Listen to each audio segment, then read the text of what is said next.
Little humor divorce. A judge was interviewing a woman regarding her pending divorce and asked, "What are the grounds for your divorce?"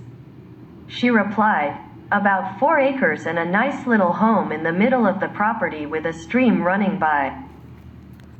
Judge: "No, I mean what is the foundation of this case?" Lady replied, "It is made of concrete, brick and mortar."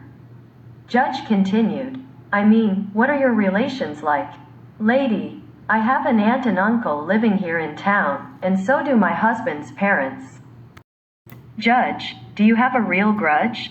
Lady: "No," she replied, "we have a 2-car carport and have never really needed one." Judge humbly tried again and asked, "Is there any infidelity in your marriage?" Lady: "Yes, both my son and daughter have stereo sets. We don't necessarily like music, but the answer to your questions is yes." The judge was frustrated and finally asked, "Ma'am, why do you want a divorce?" Lady smiled and replied, "Oh, I don't want a divorce. I have never wanted a divorce. My husband does. He said he cannot communicate,